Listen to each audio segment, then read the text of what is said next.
Assalamualaikum warahmatullahi wabarakatuh. Selamat pagi pemirsa Trans 7. Khazanah Ensiklopedia Islam Dunia pagi ini kembali hadir ke hadapan Anda untuk berbagi pengetahuan dan saling menasehati dalam kebajikan. Ketika seorang mendapat keringanan dalam ibadah, mana yang lebih baik baginya? Mengambil keringanan itu atau tetap melaksanakan ibadah seperti biasa? Seperti apa keringanan yang diberikan Allah Subhanahu wa Ta'ala kepada kita? Lalu manakah yang lebih baik antara mengambil keringanan itu atau mengabaikannya? Salat adalah bentuk pertama dan utama ketundukan jasmani dan rohani seorang hamba kepada Allah Subhanahu wa Ta'ala. Oleh karena itu, ia disebut tiang agama. Tak ada bangunan tanpa tiang dan tak ada agama tanpa salat. Jika sholat wajib yang hanya 5 kali dalam 24 jam saja tidak mampu dilakukan, maka besar kemungkinan perintah agama yang lain akan terabaikan. Akibatnya, agama akan roboh laksana bangunan tanpa tiang. Maka sangat relevan jika dalam hadisnya Rasulullah SAW dengan tegas mengingatkan umatnya bahwa sholat akan menjadi batas antara iman dan kufur. Bukan sekedar kewajiban, solat juga menjadi pengampun dosa dan penyuci diri. Selain itu, solat juga sebagai obat dan solusi dari segala permasalahan. Bahkan lebih dari itu, solat merupakan tempat beristirahat dari segala kepenatan dan keriuhan dunia. Solat akan menjadi pengisi energi bagi seorang muslim. Solat menjadi satu-satunya ibadah khusus yang tak bisa ditinggalkan dalam keadaan apapun. Oleh sebab itu, sebagai bentuk kasih sayang Allah kepada hambanya, Allah berikan banyak keringanan dalam pelaksanaannya, sehingga tak ada alasan lagi bagi siapapun yang melalaikannya. Keringanan pertama berasal dari rukun salat, yaitu berdiri tegak. Berdiri menjadi salah satu gerakan yang banyak dilakukan di dalam salat. Bahkan tidak sah salat yang dilakukan tidak dalam kondisi berdiri tegak. Akan tetapi rukun yang satu ini tidak selamanya dilaksanakan harus seperti itu. Bagi mereka yang tidak mampu berdiri karena sakit atau kondisi lainnya yang menyebabkan tidak bisa berdiri tegak, maka diperbolehkan sholat dengan duduk.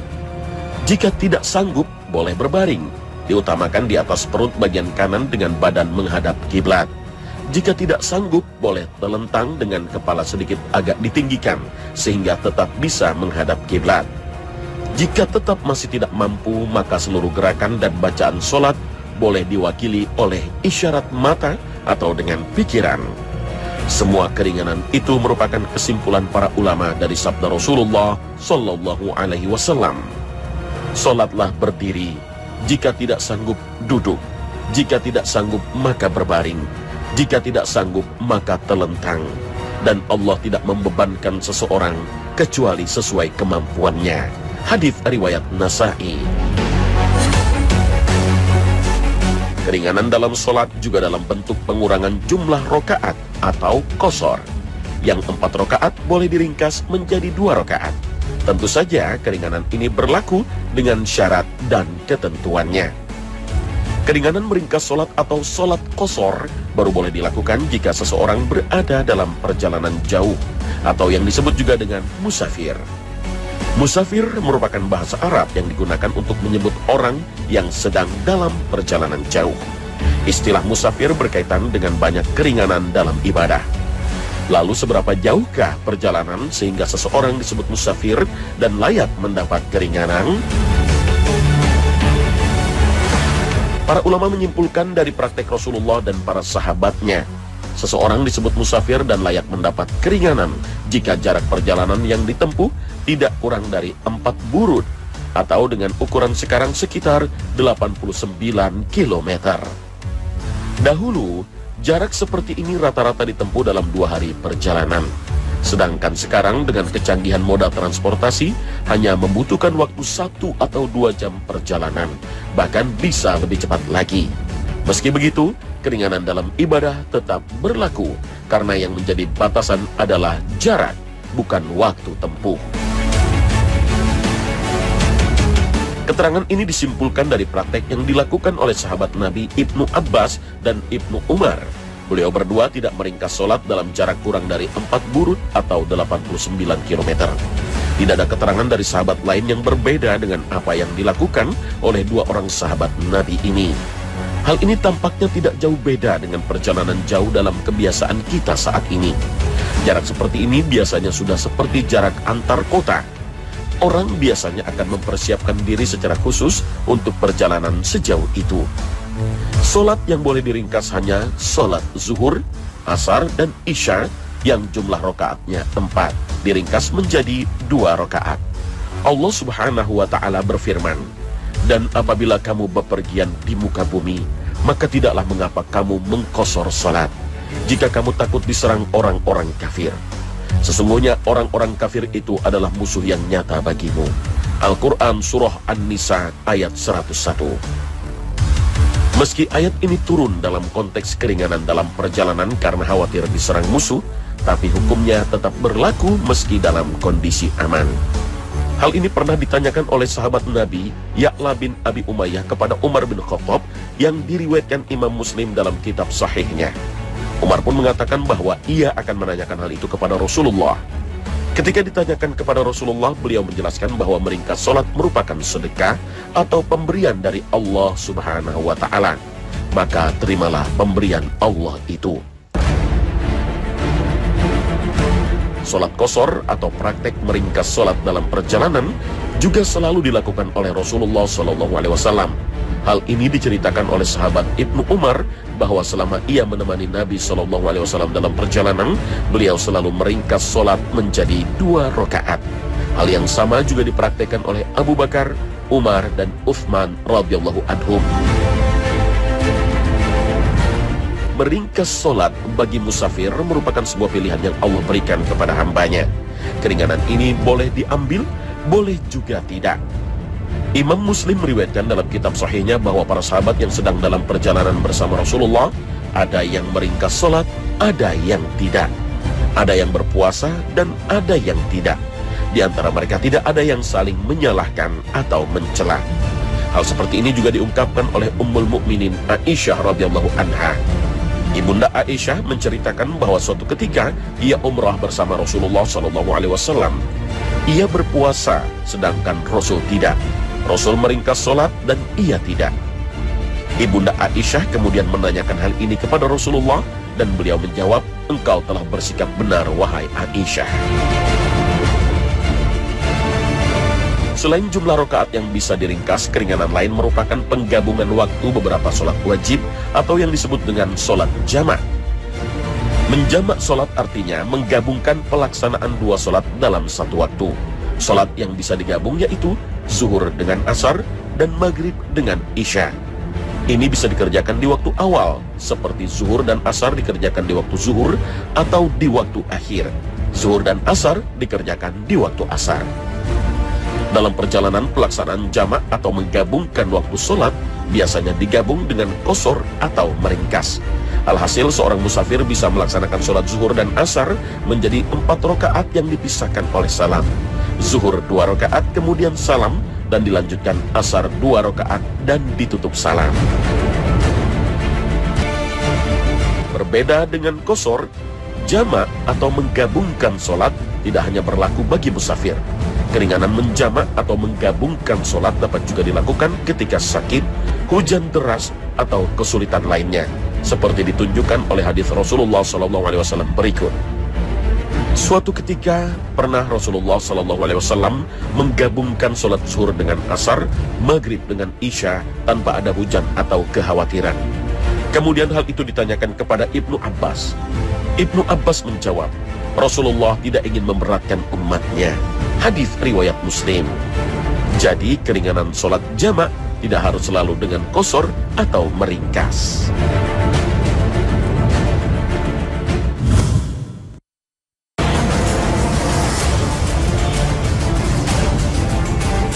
Pemirsa Khazanah, puasa Ramadan merupakan ibadah yang wajib dilaksanakan kaum muslimin sebulan dalam setahun.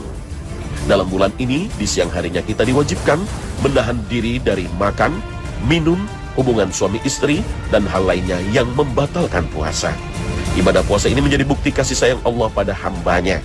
Ibadah yang wajib ini pun banyak keringanan yang diberikan Allah Subhanahu wa Ta'ala. Keringanan pertama terlihat dari proses turunnya kewajiban puasa pada tahun kedua Hijriah. Ketetapan wajibnya tidak turun sekaligus karena beratnya kewajiban ini. Allah menurunkannya dalam beberapa tahap hingga akhirnya menjadi seperti yang kita jalani sekarang. Pertama, tahapan pilihan. Seorang muslim yang mukallaf atau diwajibkan dan mampu berpuasa diberi pilihan antara berpuasa atau tidak. Jika tidak berpuasa diganti dengan membayar fidyah atau memberi makan orang miskin. Meski begitu tetap saja puasa lebih prioritas. Tahap selanjutnya barulah diwajibkan bagi semua kaum muslimin yang memenuhi syarat. Keringanan hanya diberikan kepada mereka yang sakit atau mereka yang dalam perjalanan. Kewajiban puasa pada tahap ini dimulai dari waktu tidur malam hari sampai besok maghrib. Meskipun sebelum tidur hanya minum seteguk air atau bahkan tidak makan dan minum sama sekali. Dalam hal ini ada kejadian yang menimpa seorang sahabat yang bernama Syirmah. Dia bekerja keras pada siang hari. Menjelang buka puasa ia tertidur dan ia bangun keesokan harinya. Maka dia pun menyambung puasanya tanpa berbuka karena telah memasuki waktu puasa lagi. Perintah puasa pada tahap ini juga tidak diperbolehkan hubungan badan suami istri di malam hari. Sehingga sahabat Umar bin Khattab sempat melapor kepada Nabi bahwa ia telah khilaf dan menggauli istrinya pada malam Ramadan. Setelah itu barulah turun surat Al-Baqarah ayat 187 yang menyatakan bahwa puasa dimulai dari terbit fajar sampai terbenamnya matahari seperti sekarang. Ayat ini juga menyatakan bolehnya hubungan suami istri di malam hari bulan Ramadan. Allah Ta'ala berfirman, dihalalkan bagi kamu pada malam hari bulan puasa bercampur dengan istri-istri kamu. Mereka adalah pakaian bagimu dan kamu pun adalah pakaian bagi mereka. Allah mengetahui bahwasanya kamu tidak dapat menahan nafsumu. Karena itu Allah mengampuni kamu dan memberi maaf kepadamu. Maka sekarang campurilah mereka dan ikutilah apa yang telah ditetapkan Allah untukmu. Dan makan minumlah hingga terang bagimu benang putih dari benang hitam, yaitu fajar. Kemudian sempurnakanlah puasa itu sampai datang malam. Tetapi janganlah kamu campuri mereka itu sedang kamu beriktikaf dalam masjid. Itulah larangan Allah, maka janganlah kamu mendekatinya. Demikianlah Allah menerangkan ayat-ayatnya kepada manusia supaya mereka bertakwa. Al-Quran Surah Al-Baqarah ayat 187. Keringanan lainnya juga bisa dinikmati oleh mereka yang musafir atau dalam kondisi sakit. Orang sakit dan musafir yang memang memenuhi syarat diperbolehkan tidak berpuasa. Hanya saja, ia tetap harus mengganti sebanyak hari puasa yang ditinggalkan pada bulan lain. Hal ini Allah Ta'ala nyatakan dalam firman-Nya. Dan siapa yang dalam keadaan sakit atau dalam perjalanan, maka menggantinya di hari lain. Al-Quran Surah Al-Baqarah ayat 185.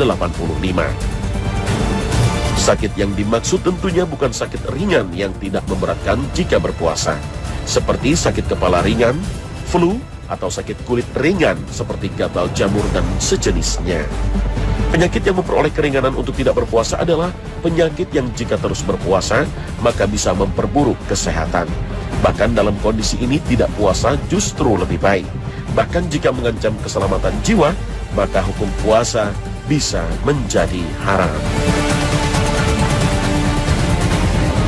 Sedangkan bagi musafir, meskipun perjalanan saat ini tidak seperti masa lalu yang harus berjalan kaki, menunggang kuda, atau unta di bawah terik panas matahari, hukum keringanan tetap berlaku.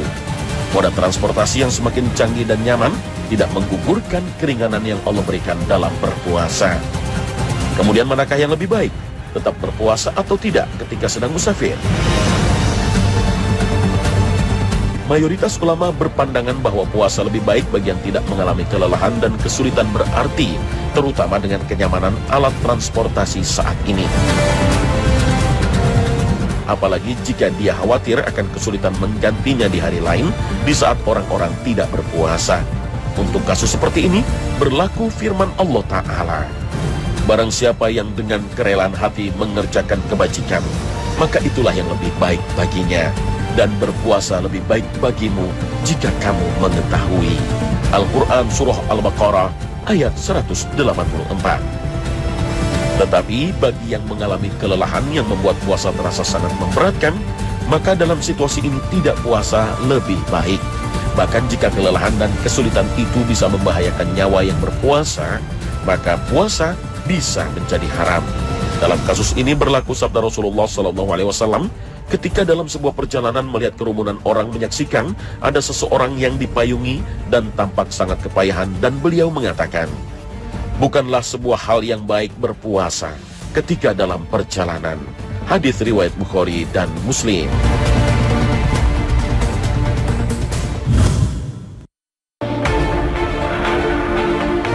Pemirsa Khazanah, unsur kemudahan dan keringanan dalam ibadah juga banyak kita temukan dalam ibadah haji. Perintah pelaksanaan haji secara jelas mensyaratkan adanya kemampuan, sebagaimana firman Allah dalam surat Ali Imran ayat 97. Padanya terdapat tanda-tanda yang nyata, di antaranya makam Ibrahim. Barang siapa memasukinya, Baitullah itu menjadi amanah dia. Mengerjakan haji adalah kewajiban manusia terhadap Allah, yaitu bagi orang yang sanggup mengadakan perjalanan ke Baitullah. Barang siapa mengingkari kewajiban haji, maka sesungguhnya Allah Maha Kaya, tidak memerlukan sesuatu dari semesta alam. Al-Quran Surah Ali Imran ayat 97. Kesanggupan yang dimaksud dalam ayat ini mencakup kesanggupan secara fisik dan kemampuan secara finansial. Kemampuan finansial termasuk di dalamnya segala biaya yang diperlukan untuk perjalanan dan biaya yang dibutuhkan oleh keluarga yang ditinggalkan. Saat sekarang ini kemampuan juga termasuk salah satunya kuota haji. Jadi meski seseorang mampu secara finansial dan sehat secara fisik, tapi tidak mendapatkan jatah kuota, maka ia terhitung belum mampu. Tak perlu terlalu memaksakan diri, apalagi sampai melakukan hal-hal yang dilarang, seperti memalsukan identitas diri atau bahkan sampai menyuap petugas haji. Na'udzubillahi min dzalik. Keringanan lainnya juga bisa dilihat dalam ihram. Dalam ihram, seseorang khususnya laki-laki tidak boleh memakai pakaian yang berjahit, tidak boleh mencukur rambut, dan beberapa larangan lainnya. Tapi dalam kondisi tertentu Allah Subhanahu wa Ta'ala memberikan keringanan, seperti sakit atau gangguan di kepala. Allah Ta'ala berfirman, dan sempurnakanlah ibadah haji dan umrah karena Allah. Jika kamu terkepung, terhalang oleh musuh atau karena sakit, maka sembelihlah korban yang mudah didapat. Dan jangan kamu mencukur kepalamu sebelum korban sampai di tempat penyembelihannya.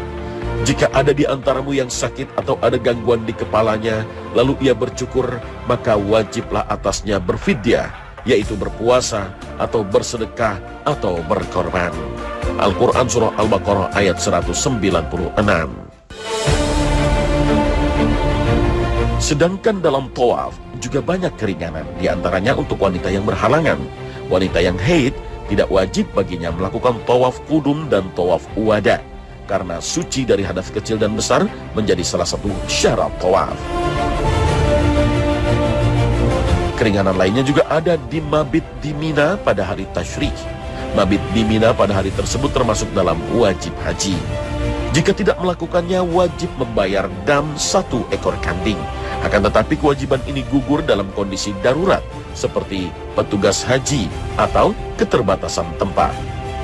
Nabi SAW pernah memberi izin kepada paman beliau Abbas untuk tidak bermalam di Mina pada hari-hari tasyrik, karena dia menjadi petugas penyedia air minum untuk jamaah haji. Hal yang sama juga beliau berlakukan kepada para penggembala, dan mereka tidak terkena denda atau apapun. Jamaah haji yang terus bertambah dari tahun ke tahun dan tempat yang terbatas menimbulkan permasalahan baru, yaitu kurang kapasitas tempat mabit, sehingga wilayah mabit diperluas sampai keluar area Mina. Perkemahan yang ditempatkan di luar Mina itu beberapa tahun terakhir ini digunakan untuk mabit para jamaah haji, termasuk jamaah dari Indonesia. Dengan kata lain, ratusan tenda tersebut berdiri di kawasan luar Mina dan masuk kawasan Musdalifah. Mayoritas ulama kontemporer menyatakan bahwa perkemahan yang saat ini berada di luar Mina sah dipakai sebagai tempat mabit. Kondisi seperti ini telah memenuhi syarat untuk disebut sebagai kondisi darurat, karena tempat yang tersedia sudah tidak memungkinkan dipakai oleh jamaah. Dan dalam syariat ada beberapa kaidah yang berlaku dalam kondisi darurat, seperti jika suatu keadaan menyempit dan menyulitkan, maka dimungkinkan diperluas atau dipermudah.